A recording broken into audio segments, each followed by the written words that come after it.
So last year at Dancing on Main Street, there were a lot of stuff going on in my personal life. My wife and I were going through some rough times and had decided that the Sunday after she was going to move out.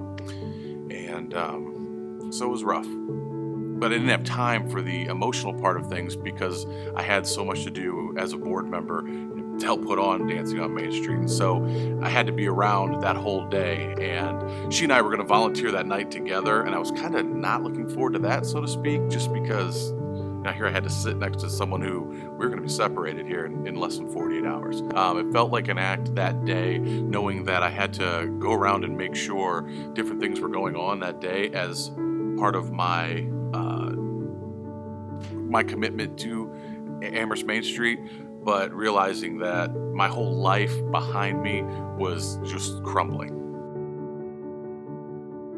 I would say a week before Dancing on Main Street, out in the softball fields, I was talking to one of my players' families, the Taylors. So Carrie and Steve were out at the game, and just had told them that we were kind of church shopping in hopes that that was going to be able to keep my wife and I together. Like, we knew that it was missing. So she had invited us to come to Family Fellowship right there at the softball field. But, I was in softball mode. I wasn't in church shopping mode on that random Friday evening. But that day, as I was doing my rounds at Dancing on Main Street, the Taylors were volunteering at the Family Fellowship booth. And, my feet stopped because I saw them and, was just talking to them and just started to talk about softball and, the girls and all that. And then Steve handed me a card for the food truck rodeo and said, "Hey, got a food truck rodeo."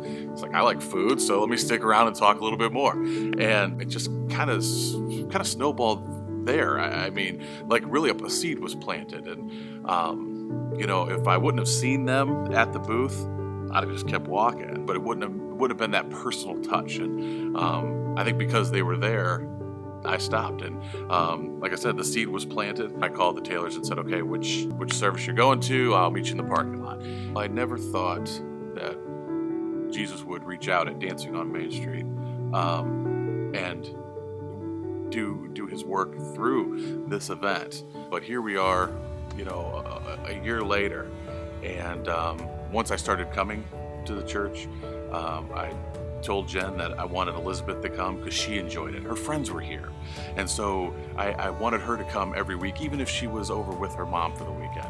And so she started bringing her. And then Jen said, "Well, do you mind if I just come to the church as well?"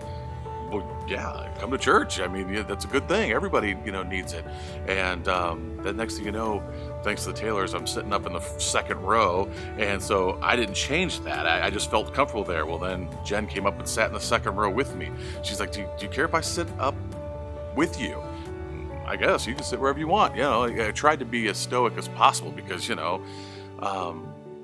but that's where it all started. And we started going to church together for the first time on a regular basis in our 17-year marriage. Jesus has worked such miracles. And that's, when I first met with the pastor of my old church, when I found out all the stuff was going on in my marriage that I didn't know if I could fix personally, he told me that I was going to need a miracle. I was going to need a miracle in order to fix it. And he was right. I got my miracle. And now we're looking at a year later, and we close on our house next week, and we're back together, and things are, so much different now. We agreed that, it wasn't going to be, we would be able to get back together and make it work on one condition. She was never going to put me first, and I was never going to put her first. We were going to put God first always, and then we would follow in. Our conversations are different at the house now. We're both in devotionals every single day. We talk about that. And it all comes back to Dancing on Main Street. I guess for those who are questioning is if they could do anything by volunteering, at Dancing on Main Street, yeah. You don't know who you're going to know, who you're going to see that night, who needs the message that Jesus is going to give them. You don't know who's going to stop and say, "Hey, I didn't know you went to this church.